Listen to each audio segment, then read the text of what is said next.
하나님 나라의 설계도를 품어라 이렇게 말씀을 합니다. 그러면 설계도가 있다고 하면 설계도면은 어느 거냐면 이 성경이 설계도면입니다. 이제 설계도면인데 이 성경대로 보면서 하나님의 나라가 어떻게 이루어지는가를 알 수가 있는데 우선 이 성경 가운데 신약 성경에서 마태, 마가, 누가, 요한복음인데 이걸 사복음서라고 얘기를 해요.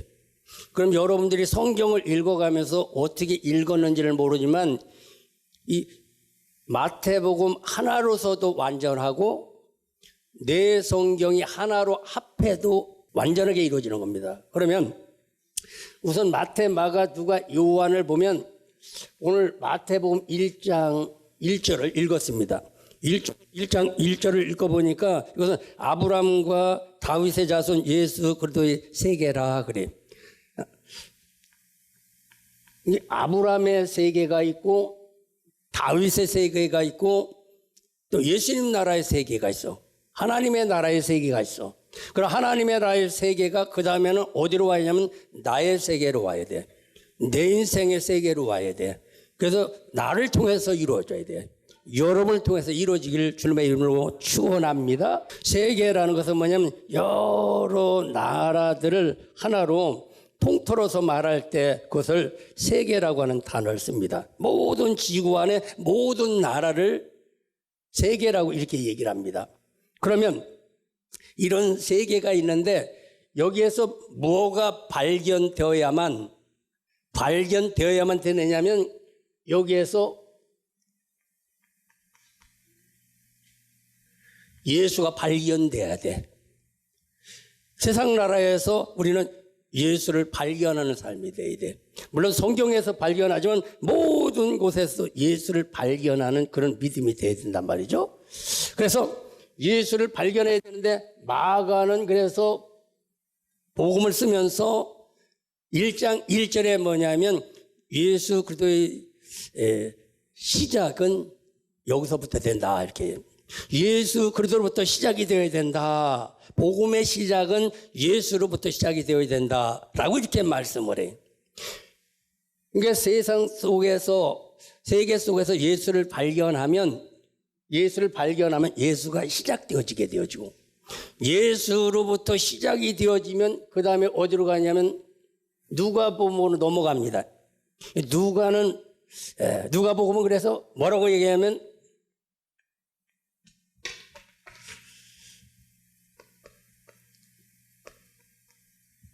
이루어진 일에 대해서 기록을 했다 그래. 이루어진 일에 대해서 기록해. 누가복음 1장 1절에 나는 예수 그를 통하여 이루어진 일에 대해서 나는 기록했다. 이렇게 말씀을 합니다. 그럼 예수로 시작해서 반드시 그 다음에는 그럼 이루어지는 일이 있습니다. 예수의 세계가 이루어져야 된다는 거예요. 그럼 예수를 통해서 이루어진 사람은 무엇이 이루어졌느냐? 사도 요한은 요한복음 1장 1절에서 말씀이 이루어졌다. 이렇게 말씀이 이루어졌다. 태초에 말씀이 계셨는데 이 말씀이 하나님과 함께 계셨. 이 말씀이 통해서 이루어지지 않아. 그를 빼고는 이루어진 일이 없다. 즉 예수를 통해서 모든 일들이 이루어졌다라고 이렇게 말씀합니다. 저와 여러분 뭐가 이런 말씀이 이루어져야 된다는 거예요. 말씀이 이루어져야 된다. 마태복음은 아브라함의 세계에 대해서 잘 알아야 된다. 이렇게 말합니다. 아브라함의 세계에 대해서 잘 알아야. 다른 말로 말하면 아브라함의 믿음에 대해서 잘 알아야 된다. 이렇게 말씀합니다. 아브라함으로부터 다윗까지 1000년, 다윗으로부터 예수까지 1000년, 예수로부터 우리 오기까지 1000년 되기까지는 변질이 많이 안 됐었는데 1000년 끄트머리가 꼭 변질이 돼서 그렇습니다. 그래서 그러면 이 세계에서 예수가 나와야만 새로운 삶이 시작이 되어진다 이렇게 말씀하고 있는데 그러면 마가는 복음서를 기록하면서 예수 그리스도는 이 땅에 고난을 받으러 오셨다 그래. 고난을 받으러 오신 분이다. 예수가 인간의 모습으로 오신 이유는 인간이 돼봐야만 인간의 마음을 알아. 그래서 인간의 모습까지 낮아진 모습으로 오셔서 연약한 모습으로 보여지지만 그러나 그는 강한 분이시다. 그래서 누가는 그래서 인간으로 오셨는데 그 사람이 하나님의 뜻을 이루기 위해서는 결코 쉽지를 않다. 그러나 반드시 말씀이 이루어진다. 뭔가는 이루어진다는 겁니다. 여러분을 통해서 하나님의 계획이 다 이루어지기를 주님으로 축원합니다. 그러면서 무엇이 이루어졌느냐? 사도 요한은 하나님의 말씀이 이루어졌다. 하나님의 계획이 이루어졌다. 하나님의 설계도가 이루어졌다라고 이렇게 말씀을 합니다. 사도 바울의 복음서를 통해서 이 사복음서 내의 믿음 안의 생활을 어떻게 하는 것을 잘 이루어주셨다라는 겁니다. 그렇게 이루어진 이런 삶이 어떻게 되냐? 누가는 사도행전을 통해서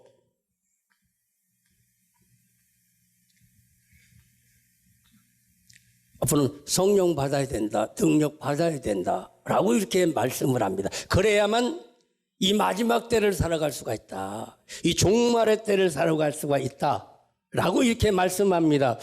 사도행전에 영이 와야만 이 마지막 때 이 종말의 삶을 살아가게 되어지는데 이 종말의 삶은 어떤 삶이냐? 현재 내게 주어진 자리에서 최선을 다하는 삶이 종말론적인 삶인 것입니다. 자꾸 내가 있는 자리에서 실망하게 만들고 내가 있는 자리에서 내 꿈을 못 이루게 만든다는 것이 악한 영들이, 그리고 이 악한 것들을 이기려면 이 종말의 때에 어떤 삶을 살았냐? 지금 이 자리에 주님 오셔도 천국 갈 수 있는 믿음. 우리 이 종말론의 믿음이라는 거예요. 종말론의 믿음. 그 종말론의 믿음은 결론이라는 거예요. 그러면 지금 현재 오늘이 결론이 돼야 돼요. 어제 살아온 오늘의 결론이 돼야 돼요. 그럼 어제 살아온 오늘의 결론은 나는 힘들어, 나는 어려워, 나는 할 수 없어. 그 자리가 되어지면 주님 찾아오셔서 할 수 있게 만들어 주셔요.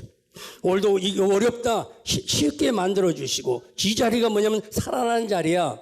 무덤의 자리가 되어진다는 거예요. 오늘도 그래서 종말론의 삶은 어쩌냐? 현재 주어진 자리에서 하나님의 뜻을 이루면서 하나님을 찬양하면서 하나님을 예배하면서 현재의 자리에서 최고의 삶을 살기를 원하시는 줄로 믿습니다. 그래서 종말론의 삶은 그런 삶인데, 오늘 그러면 하나님이 믿음의 설계도를 이렇게 주셨는데, 오늘 첫 번째 아브라함의 세계에 대해서 한번 보자는 거죠. 아브라함의 세계다. 아브라함의 세계는 어떤 세계냐? 아브라함이 살던 시대를 한번 봐야 돼. 아브라함이 살던 시대가 어떤 시대냐면은 노아가 살던 마지막 때예요.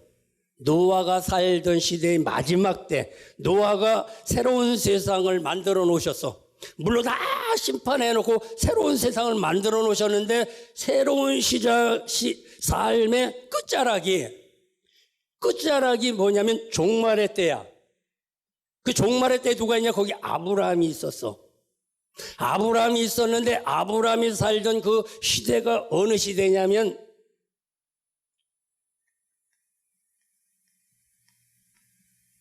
뭐 4,000년이라고도 얘기하는데, 하여튼 대략 한 3,000년경에 그런 시대에 아브라함의 살던 시대가 발전돼서 도시국가가 발전이 됐어. 노아 시대에 새로운 세상을 만들어 놓고 하나님의 나라로 계속 이어져야 되는데, 하나님의 나라가 자꾸 나중에 퇴색화되다 보니까 결국 어떤 세상이 되어졌느냐? 이 세상이 뭐냐면 바벨탑을 쌓는 그런 시대가 다가왔어요. 그 시대가 어떤 시대냐? BC 3,000년경. 아브라함이 한 200년경에 살았다라고 이렇게 말씀하는, 이 나라는 어떤 나라냐? 그 당시에는 이 나라가 수메르라고 하는 수메르 왕국을 여러분들이 들어봤을 거예요. 수메르 왕국. 이게 뭐냐면 메소포타미아 문명이 발달된 지역이요. 세계가 발달되어지는 5대 문명이 있어요. 이 유프라데스와 티그리스 강을 중심으로 해서 첫 번째 BC 3000년경에 이때 하무라비 법전이라는 법이 있었고 이때부터 벌써 숫자를 쓰기 시작하고 그랬단 말이죠. 이러면 이 시대가 뭐냐면 티그리스 강변으로 이 강변으로 발달되어서 강을 끼고 항상 문화가 발달되는데 이게 메소포타미아 문명이 가장 인류 문명이 최초로 발달된 시대가 이 시대예요. 역사적으로도 그렇습니다. 그러니까 그런 발달사 가운데 아브라함이 살던 시대는 가장 먼저 세속 도시가 생긴 그 시대다라는 겁니다. 이 시대가 어떤 시대냐? 아브라함의 그 시대에 수세식 변소가 있을 정도로 발달되어진 시대. 우리가 생각할 수 없는 지금으로부터 한 4000여 년 전에 수세식 변소가 있을 정도로 뭐 지금처럼 획기적인 수세식 변소는 아니지만 뭐 지금 뭐 물통 위에서 쏟아지는 그런 시대 정도는 안 되지만은 그런 시대가 아브라함이 살던 시대였다. 그럼 아브라함이 살던 이런 시대가 어디냐면 이 지역이 어디냐면 우르라고 하는 지역이요. 우르라고 하는 지역인데 이런 지역에서 아브라함이 살았습니다. 그리고 이 시대에 가장 큰 건축술은 뭐냐면은 바벨탑이요.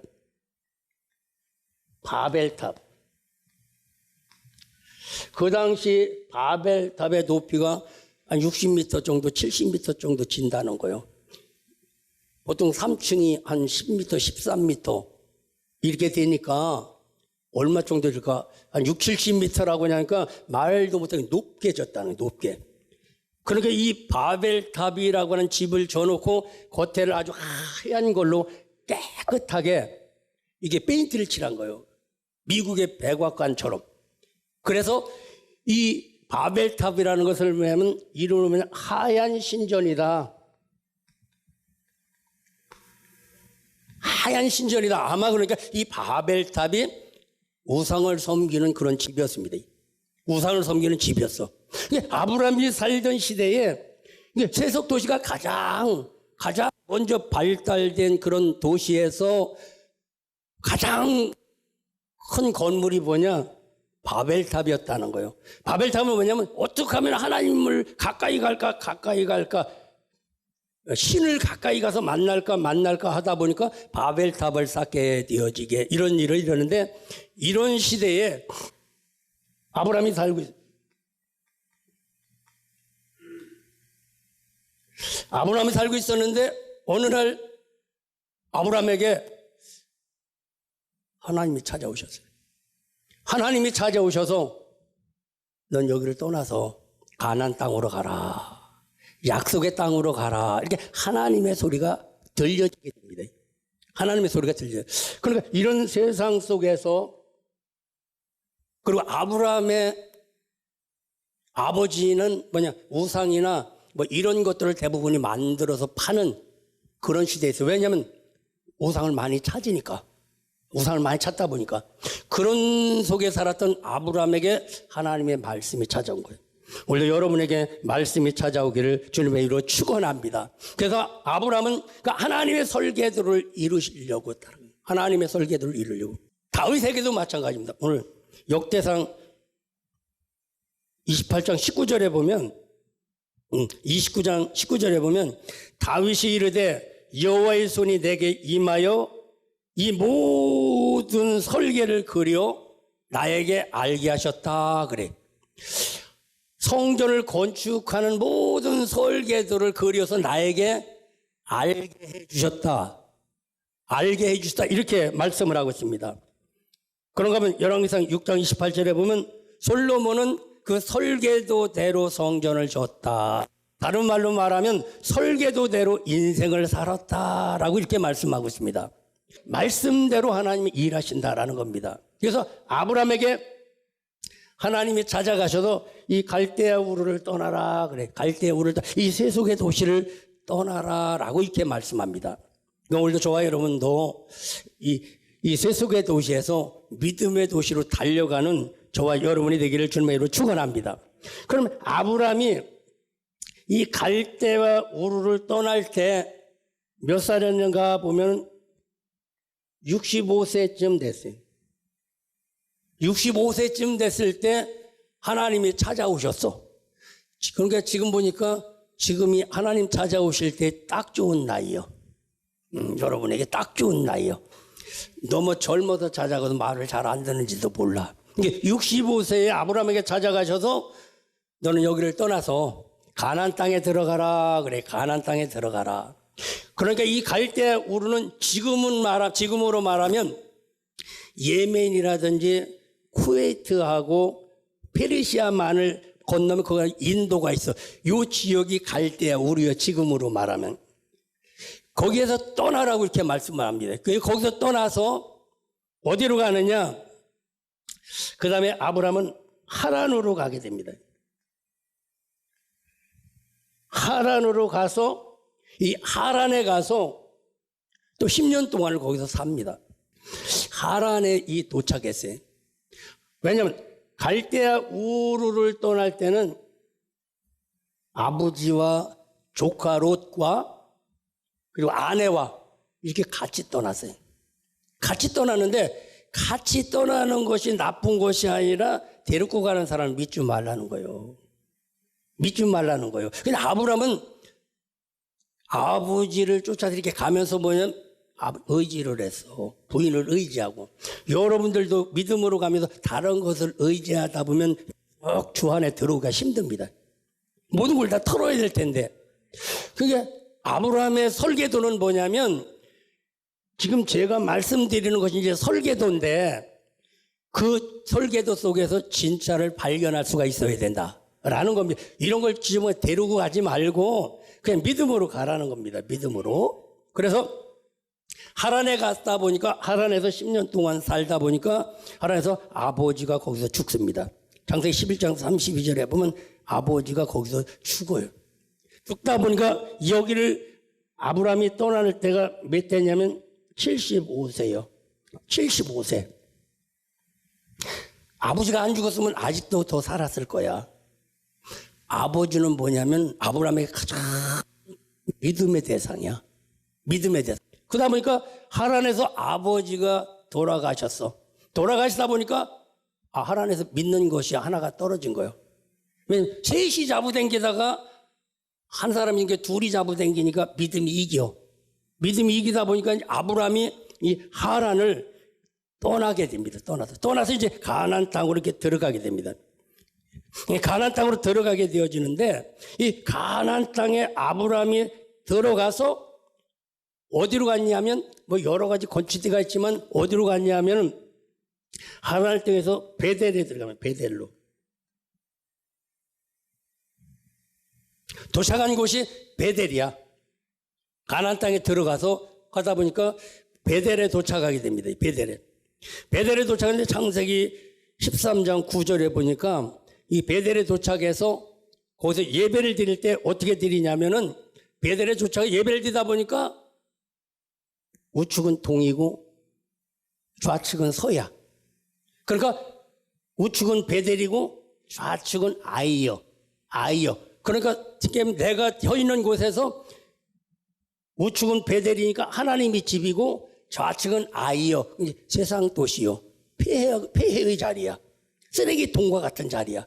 그러니까 세상과 하나님의 중간에 서서 예배를 드렸다. 아브라함이 거기서 단을 쌓는데 그 중간에서 예배를 드렸다라고 이렇게 성경에서 말씀을 하고 있습니다. 그렇게 중간에서, 그러니까 저와 여러분은 어떻게 예배 드리냐면 오직 하나님 앞에 가 있는데 거기서도 아직 중간에서 예배를 드려요. 그러면 이 베델에서 문제는 뭐냐면 조카가 문제였어. 또 아직도 여기 왔는데 조카가 지금 따라오고 있어. 그러니까 아브라함은 지금 누구를 더 믿느냐면 조카를 믿어. 그게 다른 나중에 보면 아이고 아들을 주세요. 이제 아들은 틀렸습니다. 아들은 그만두더라도 내 조카를 그냥 아들 삼고나 살게 해주세요. 그냥 이놈이라도 믿게 해주세요. 아브라함이 그런 믿음이어서 조카를 믿는 믿음이었단 말이에요. 조카를 믿는 믿음. 아직도 하나님을 믿는 믿음의 설계도가 제대로 되어 있지 않고 아직도 조카를 믿게 되어진 거예요. 그러다 보니까 이 베델에서 여러 가지 또 어려움이 오는데 뭐가 오느냐? 기근이 다가오고 어려움이 옵니다. 기근이 다가오고 어려움이 오다 보니까 아브라함이 거기서 결정을 합니다. 결정을 하는데 어떤 결정을 하느냐? 조카를 데려다 놓고 야, 우리가 이렇게 살아서는 안 되겠다. 왜 이렇게 어려움이 오고 또 힘든 일이 있겠느냐?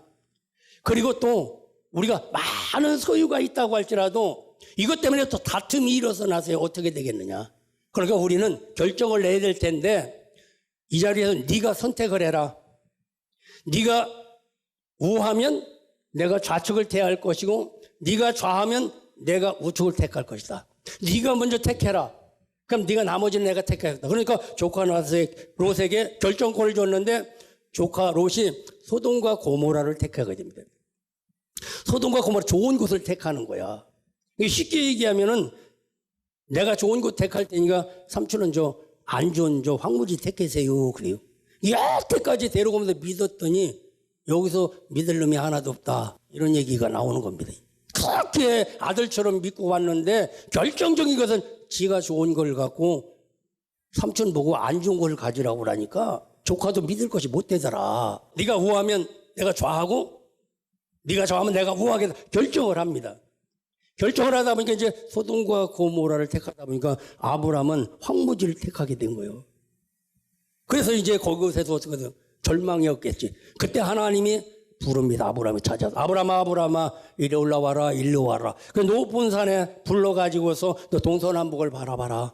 동서남북을 바라봐라. 너 보이는 이 땅을 다 내게 주리라 라고 이렇게 말씀합니다. 이게 아브라함에게 첫 번째 아브라함을 향한 설계도를 보여주신 거예요. 이 모든 세상을 내게 주리라 라고 이게 보여주게 되어집니다. 오늘도 믿음의 설계도가 이렇게 보여주기를 주님의 이름으로 축원합니다. 지금은 미디어 선교를 위한 헌금 시간입니다. 이 예배를 통해 삶 가운데 은혜와 회복이 충만하시기를 간절히 기도합니다.